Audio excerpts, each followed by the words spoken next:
it was just the same good old boy network. And so all of a sudden, here comes this Black woman with this Black organization talking about, we want our seat at the table. And they're like, okay, we didn't know you were felt this way. It just means that people need to speak up. They need to speak up. They need to show people where they're wrong, why they're wrong, and how they can correct it. My name is Linda Lorelle, and I'm asking you to have the courage to listen with an open mind to all of our voices, because our voices matter.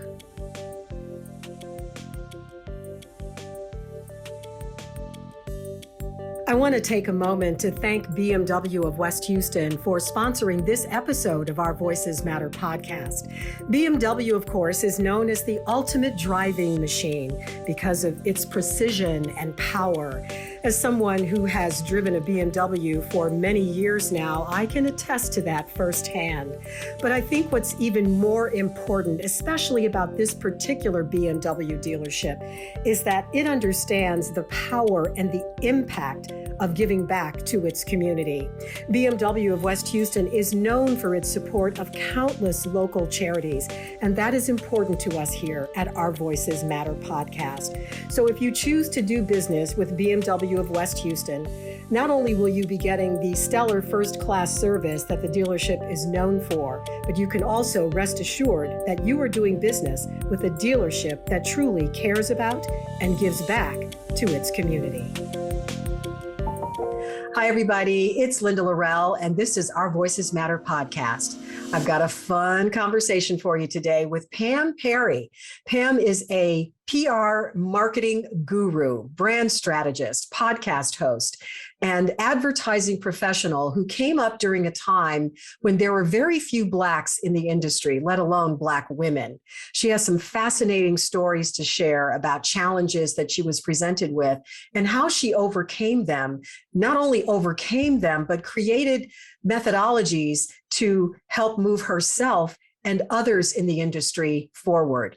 And by the way, she also has some fabulous stories about growing up in the 60s in Motown when Stevie Wonder, Diana Ross, the Supremes, Marvin Gaye, the Temptations, the Four Tops, all those greats that we have learned to love and know their music through the years. Well, for Pam, many of them were her neighbors, and she just saw them around the hood. So I can't wait for you to hear this conversation with Pam Perry.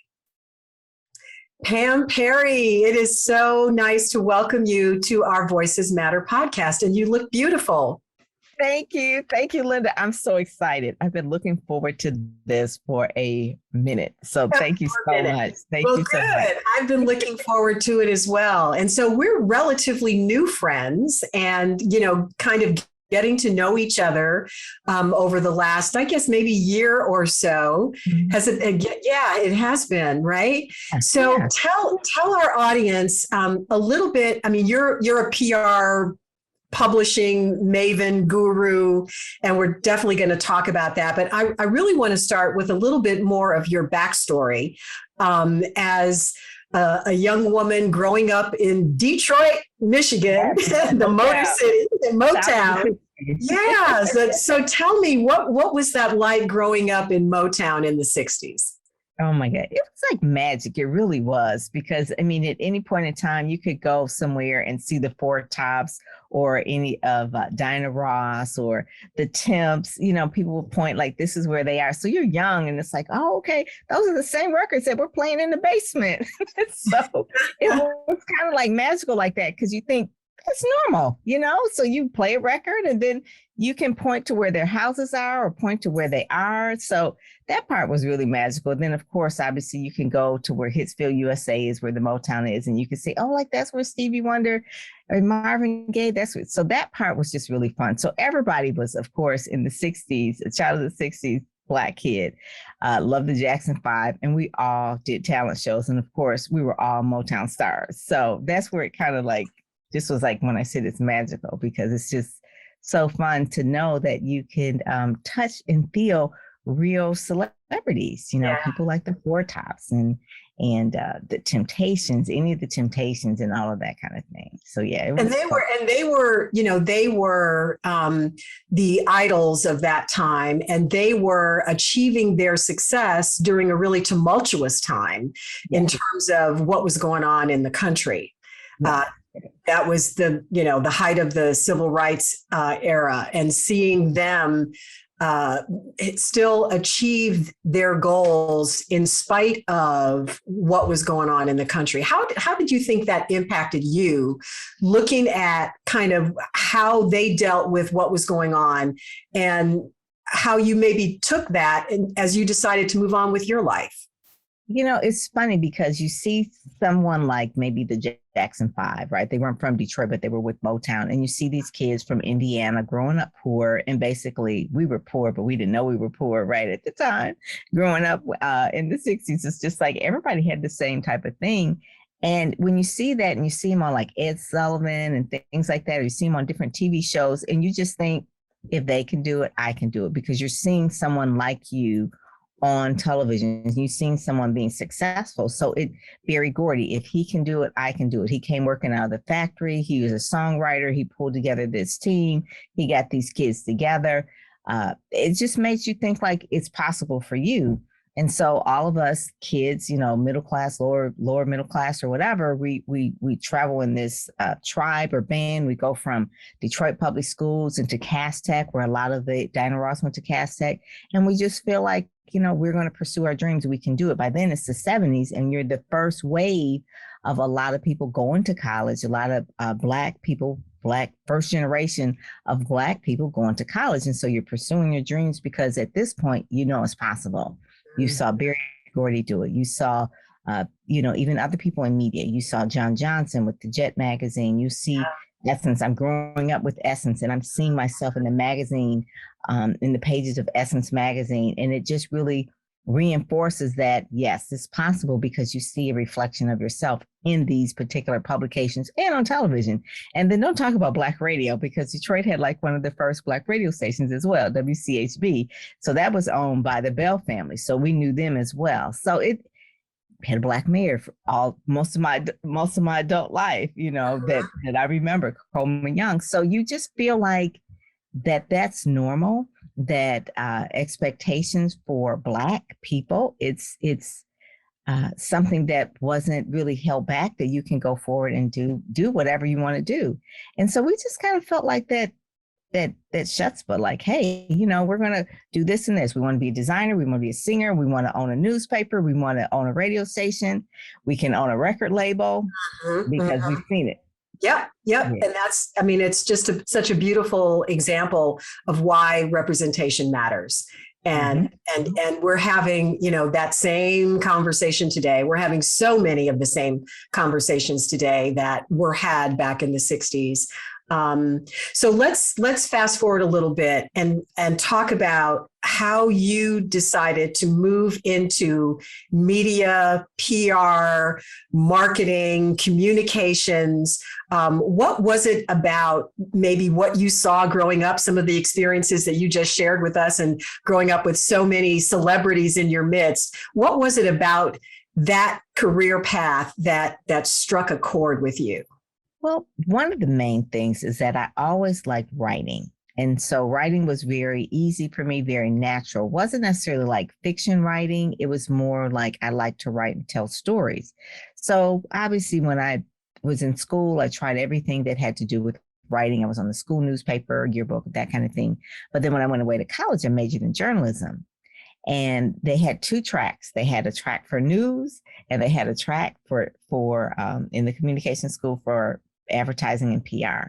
And I said, what is PR? And so I really thought about it, and looking at my makeup, I always like promoting things. I always like really sharing things and doing that part of really just making sure that things are better and presented so that people can come to things and promote things. So I decided to go through that route, because you're learning journalism. Obviously, you're still learning storytelling, but you're also learning about copywriting. You're also learning about the psychology of sales, which is really interesting to me. And I remember one time that I said, well, let me see if I do like news. And I remember one time going to the radio station, and I'm volunteering at school, and they wanted me to be there at 6 a.m, to be there at the desk writing news copy at 6 a.m. It was the wintertime in Detroit. That ended my career. I knew where that was going. I did not have the heart for that. I was like, no, I just want a regular job, right? I just want the regular, like, ad agency. They have regular jobs. That's PR agencies. They have regular jobs. 6 a.m, overnight. No. This is so interesting to me, because a lot of what you said parallels my own journey, in that I love writing. I was editor of my high school newspaper. I didn't get to journalism school right away. I had a career dancing and acting and all that, but eventually I did get to journalism school. And I remember being, waking up at 3 o'clock in the morning to go and anchor a radio broadcast at KBIA FM at the University of Missouri, Columbia, and, walking into a cold, dark building by myself at 4 a.m.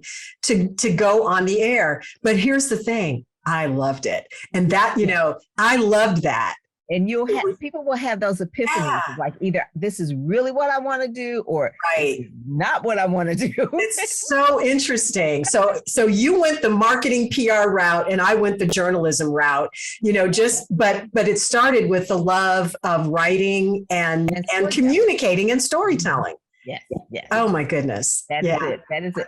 And just always, even like in my church, things like that, people would always say, we like you to promote it. We like you to get people here. We like you to, make the announcements. It was always the promotion. Those were the things that I like to do. I would hype people up. And so I always tell people, I said, I'm your hype man. So I work with speakers and authors. It's like, I'm your hype man. I'm not necessarily the speaker, but I can see their it. And I'm like their hype man. It's like, okay, in order to do this is what you need to do. I'm even like fashion shows. I was never in the fashion shows, but I would promote the fashion shows. I would help sell the tickets. That would be the fun part, getting the flyers together, making sure that if we're going to go on radio stations, that we give them, these are the models that are going to be on. Why don't you interview them? I mean, that part was just fun. Being behind the scene, I would call it behind the scene wizard of making all it happen, right? That was the fun part to me. Yeah.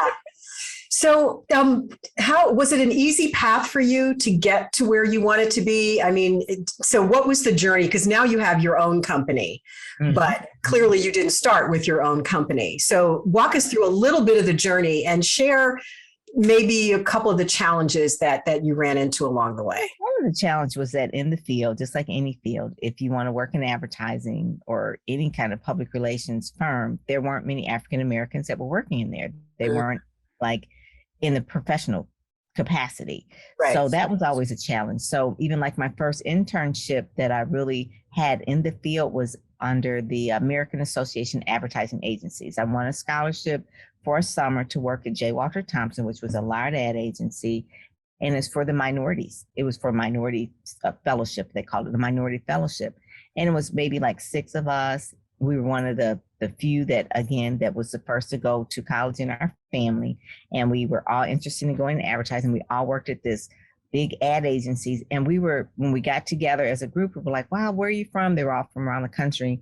And we would go to our particular ad agencies, and they would come back and we would stay, in a dorm together. And it was like, how was it like for you? And it's like, I was the only Black on my floor. I was the only Black. It was like, me too. I was the only Black. And it was like, we just felt so lonely. And there were some Black ad agencies, like Lorelle was one of the first ones, and Uniworld, but they were like a handful. And definitely there weren't any Black women ad agencies. Barbara Proctor in Chicago was the first one, but it was just like a handful. So the challenge was just really trying to figure out your footing in the area where there was no one like you that could mentor you, that looked like you.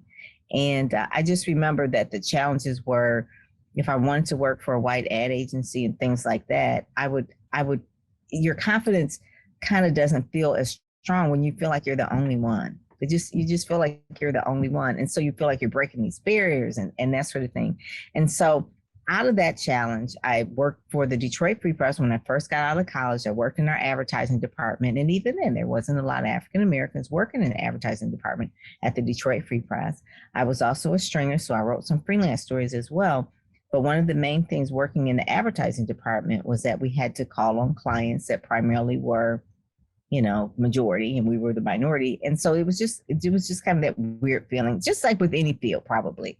And I know eventually after so much time with that, I just said, you know what, there's got to be a better way. And I started an organization called Blacks in Advertising, Radio and Television, very similar to maybe NABJ, National Association of Black Journalists, but this was for those that were Blacks in advertising, radio and television, people who were in the advertising field. And we got together and we mentored. And what I felt that they needed, the younger people behind me needed to see people like me in these fields, tell them how to get in, mentor them through, help them with college, show them the ropes, what to say, what to do, and really just be there for them. And so we ran that for about 10 years. We got to about like 1,000 or so members and things like that. But out of the loneliness that I felt like I needed to do something about it. There was not an advertising club, so to speak, for those Blacks that wanted to be in it. And that's, and the part of it is I started it, I founded it. It was 3 friends. I never wanted to be the president of it. I wanted to do the promotion of it. And I got people there and we did our events. We did our career conferences. We gave out scholarships. I did the PR. And that's when I really fell in love with doing work that was meaningful. So doing PR that was meaningful, meaning that nonprofits, right? Doing nonprofit work, meaningful work that would get the word out about that. It's interesting to me that as you were going through that lonely time when you were the only Black person in your field and in your environment, that you still found a way to come out of that and create something positive. Mm-hmm. When you were in it, when you were going through that, did you have to deal with any overt racism? And if so, yeah. So give us one example of something that happened and then how you dealt with that and what you learned from it. So for instance, at this point, I've worked at the Free Press for about 7 years, and then I moved into radio and advertising. So you're selling print and now you're going to sell broadcast. So I'm selling broadcast. So typically in every radio station, no matter if it's a easy listening, adult, contemporary, whatever, there's always like all of a white staff, and then there's one African-American, and we work by commission. They give you a list, like a list of different ad agencies that you can call on that you will give money, get them to advertise.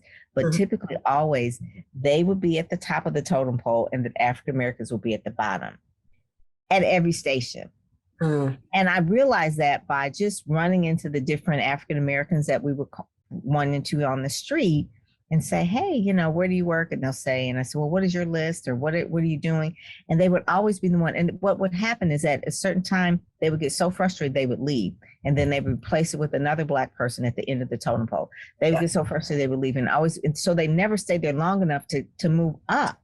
And so that's when I said, because the system was designed for them not to. Yeah. And that's when I said, there is something that we could do about this. And I just really called them out about it.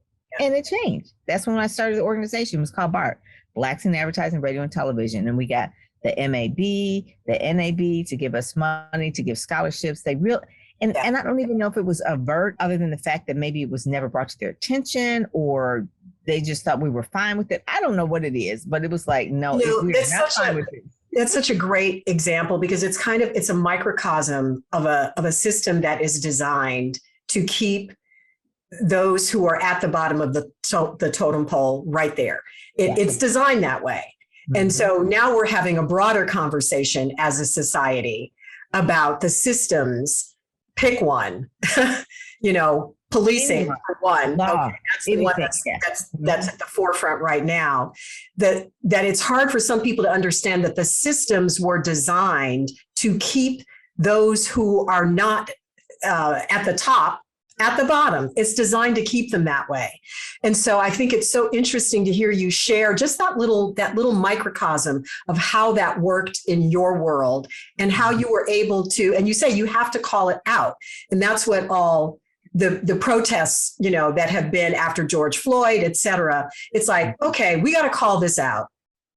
What are your thoughts about making those connections?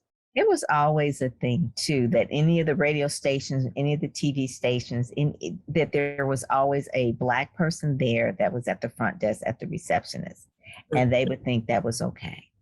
We have Black people. Yes, she's the receptionist. Okay, we're talking about the managers. Yeah, who's making the decisions? Are there any Black people making decisions? Yes. So they thought that they could fill out their little, EEOC type of things, but click, da da da da da, and yes, we have a percentage. And I was like, no, this is not right. And so a lot of times there were allies that would say, there was a white advertising club called the AdCraft Club of Detroit. And I said it was white because it was majority white. And eventually we said, okay, we're starting our own Blacks in Advertising, Radio and Television. We like to have a voice in what kind of programming that you have and what type of things that you do. And basically they became allies with us because they didn't realize the organization was over 150 years old, right? So they didn't know. I mean, it was just the same good old boy network.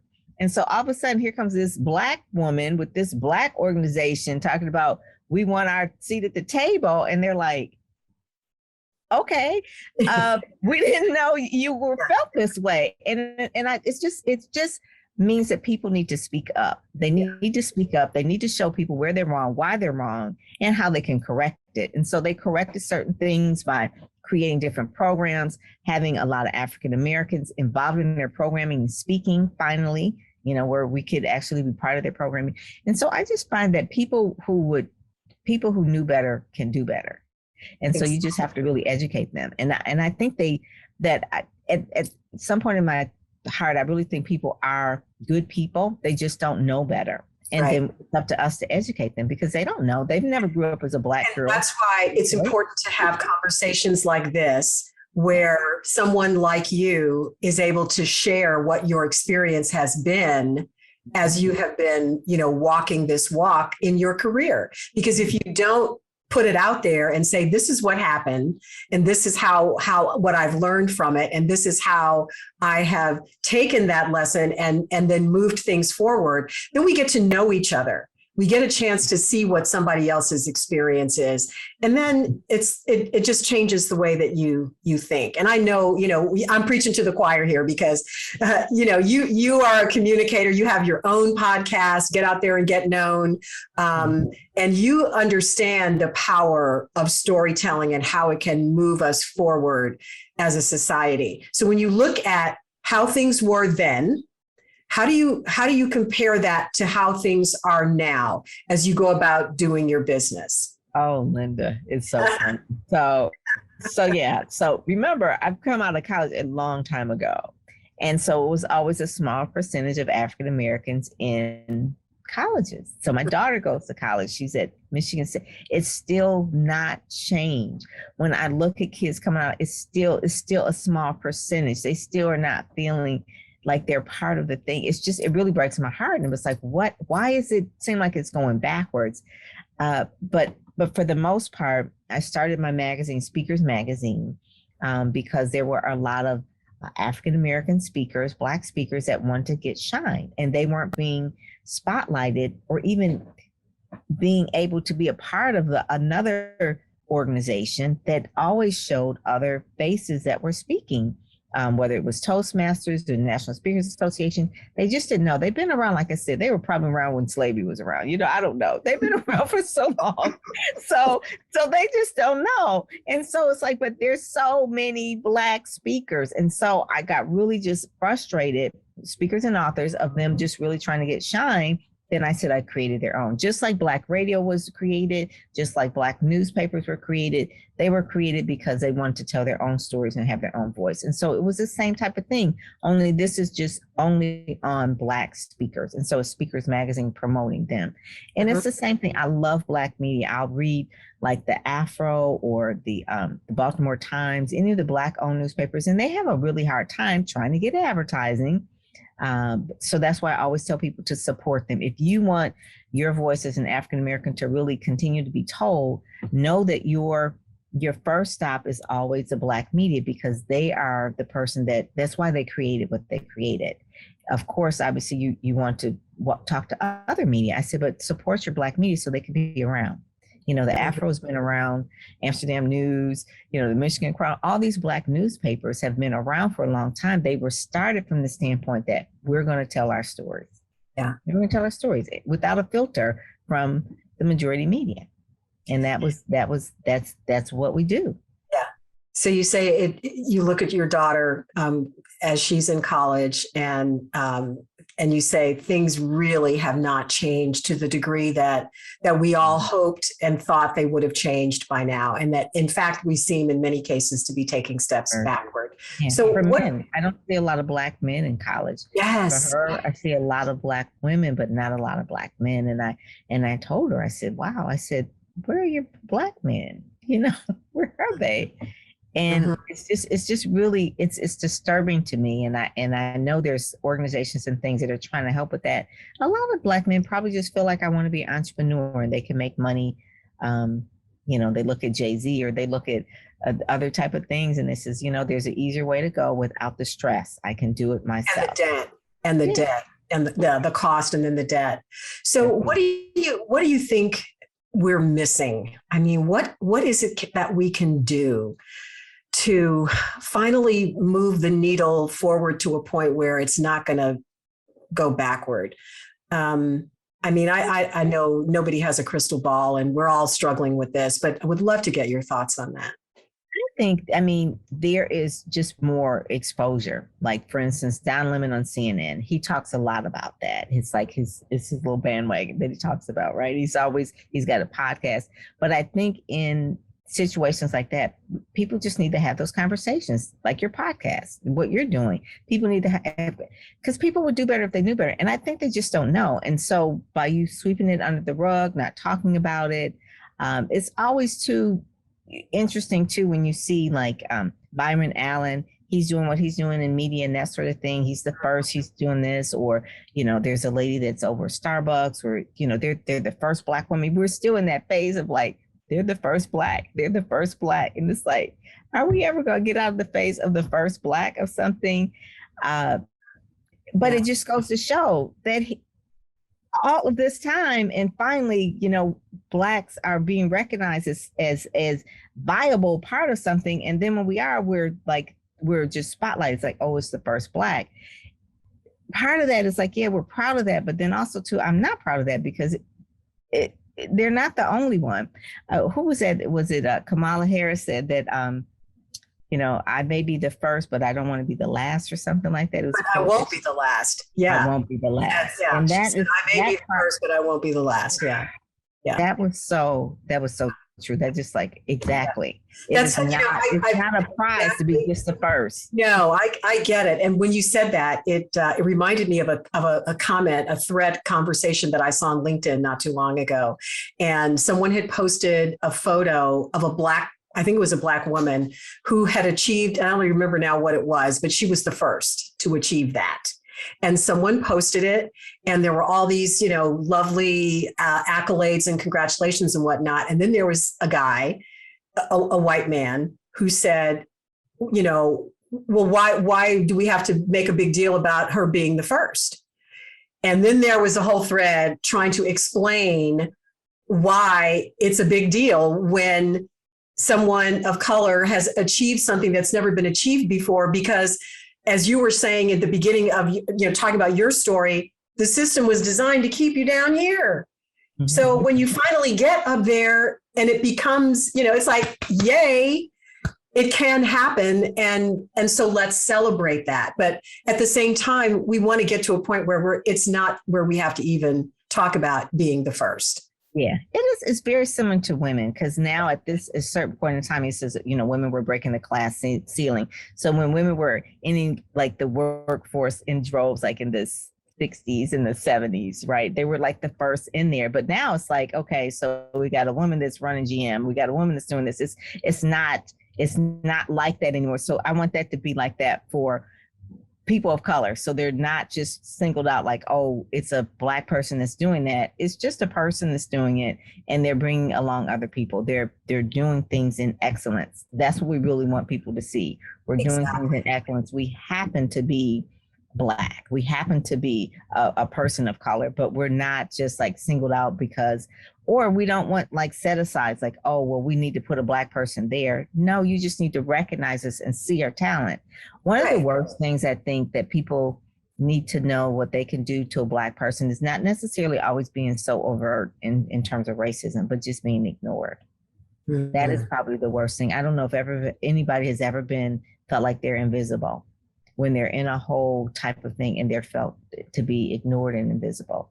That's a very big, and that's why you find a lot of Black organizations, you know, whether it's a Black NBA, National Association of Black Journalists, they want to feel like they're part of something.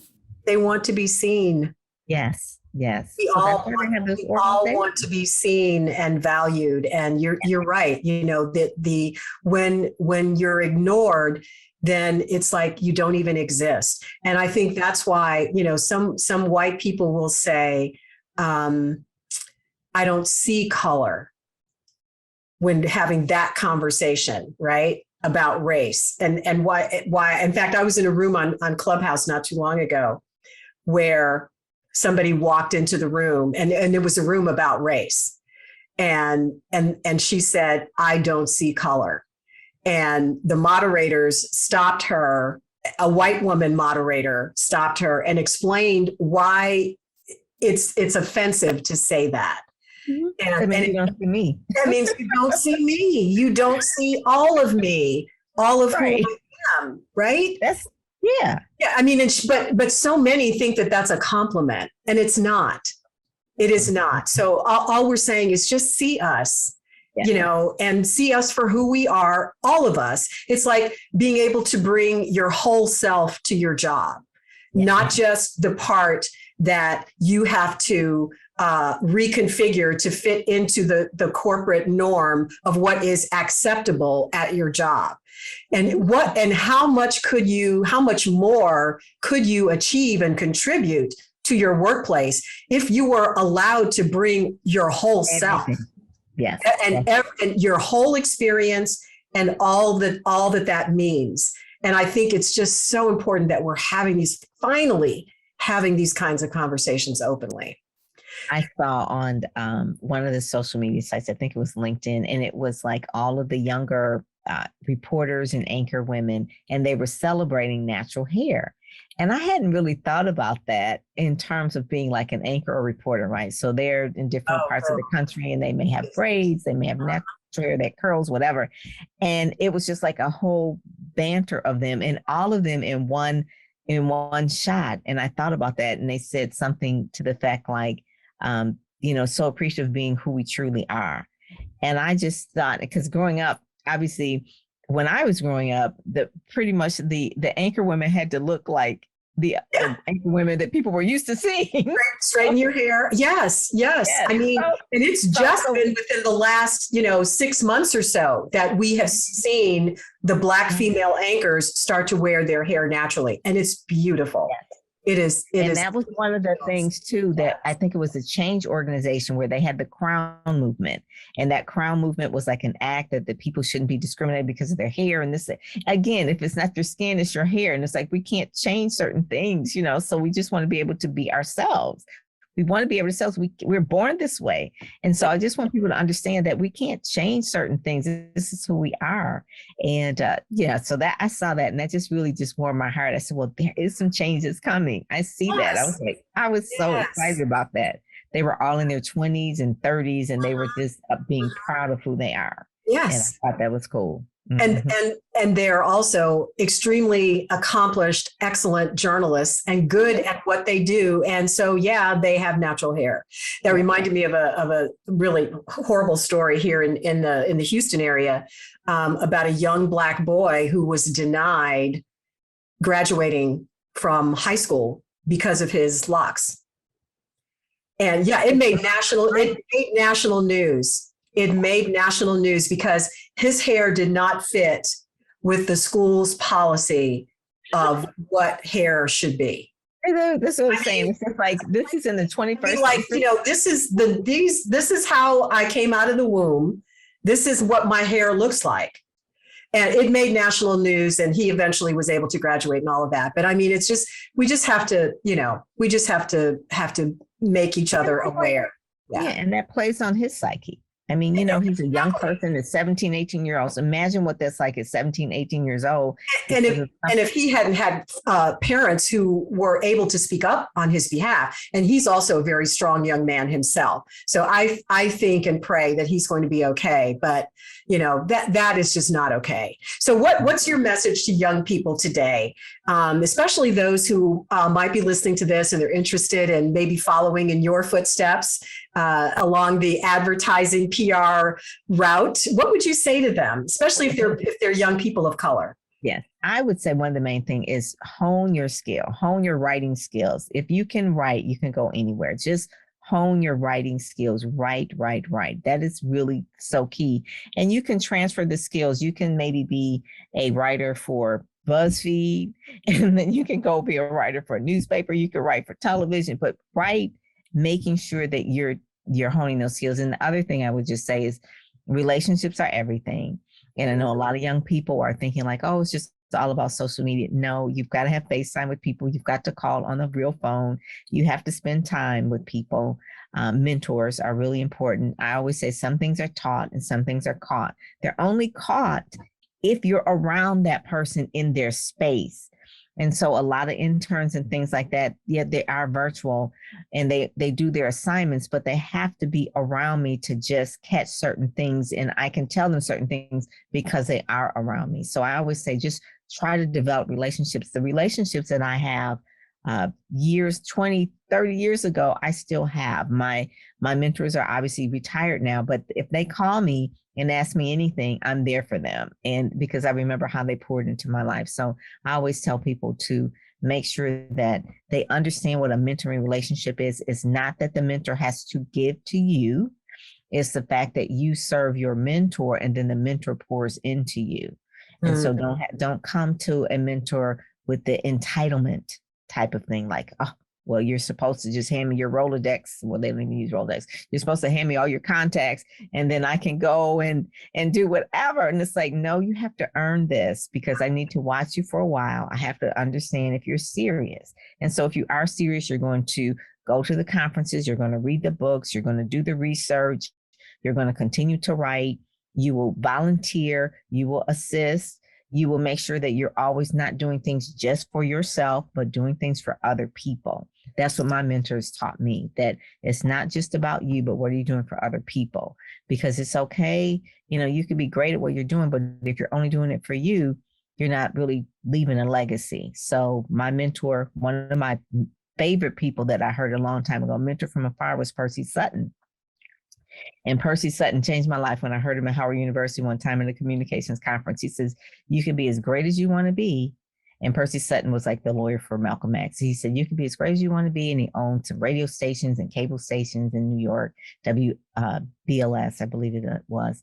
And he says, but if you don't show that you're doing anything to serve your community, help your community, or help someone else behind you, he says, I will send you a nice letter. Thank you very much for your accomplishments and for your skills. I wish you well. But when you decide that you want to really impact our community, and then I can speak with you. And I remember that just stuck with me. I was in college. I was like, oh my God, I'm living my life for myself. I can't just do that. There's other people out here that I have to help behind me. And that stuck with me. Yes. And it took him to say that in at the level where he was. To really shake me. That was like, you know what, we are not out here. He says, if you have all this stuff on your resume, but I see you're not part of the NAACP or any kind of Black organization, it's like, what are you trying to do? Who helped you along the way? And who are you going to help? So yeah, that was one of the things that really made a difference to me, to really say that you do need a mentor and you need to make sure that you mentor someone else. That is really key. You got to mentor someone else once you get to paying it forward. It's called paying it forward. Yeah. And it's all about, like you said, it's making that human connection. And you can't just do it through social media. No. So let's bring this full circle, because one of the ways that we connect is, of course, through music. And that's one of the beauties of any art that speaks to us on a human level, whatever it might be. But we started off talking about Motown because that's where you grew up. So I have to ask you, do you have a favorite Motown song that just keeps you going? I would say, well, my favorite Motown person is Diana Ross, hands down. I mean, she's like. And did you say she went to the same high school that you did? Yes, she did. Oh my God. Wow. I would say anything by Marvin Gaye right now. I mean, there was a special not too long ago, but Marvin Gaye was just so ahead of his time, his lyrics and things like that. Yes, I agree. I remember watching that special about him, and obviously I was young when he was, doing his thing during that time, but all of those songs about what he was doing. What's going on. And it just was like, really, he was ahead of his time in terms of really calling things out. Yeah, that was the Don Lemon CNN special. I saw it. It was phenomenal. Oh my God. I get chills thinking about it. If people who are watching and listening right now, if you have not seen that, go watch it.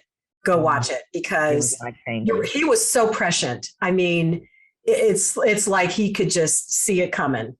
And so much of what he articulated that was going on at that time is happening right now. Mm-hmm. And Stevie Wonder is always a classic. I mean, I will just tell Alexa, play Stevie Wonder, and I can listen to that all day. It's like all day. Anything Stevie Wonder is for sure. That is like the And back in the day, it would be like, who the heck is Alexa, right? Alexa, play Stevie. Alexa, play Marvin Gaye, right? Just play Motown, Alexa. Yes. Oh, it's on a lot. It's on a lot. I bet it is. Pam, this has been so much fun. Thank you so much for dropping your gems and just sharing all of your wisdom and your positivity and helping us see, how you can take a struggle and a challenge and turning it into something that is meaningful and that helps move us all forward.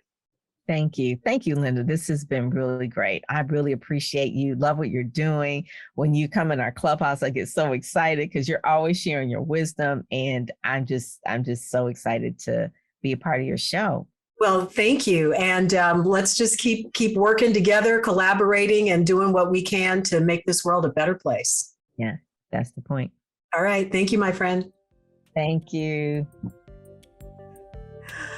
Oh my goodness. I am ready for my Motown fix. I'm about to go play What's Going On by Marvin Gaye the minute I stop recording. I want to thank you guys again for giving Pam permission to speak and for having the courage to listen with an open mind. Really appreciate you being a part of the Our Voices Matter podcast audience. And of course, we're going to link to everything she's up to, just like we always do in the show notes. So if you have not already done so, please subscribe to this podcast, download, share, you know what to do. And by the way, if you want to ask me a question, just go to ourvoicesmatterpodcast.com. On the homepage, click on Ask Me Anything, and I might just answer your question in one of my upcoming podcasts. So I look forward to communicating with you and sharing your stories. Thanks so much, everybody. Take care. See you next time. Thanks again to our sponsor, BMW of West Houston. There's a special offer for members of the Our Voices Matter podcast community. Just click the link in the show notes, bmwwest.com.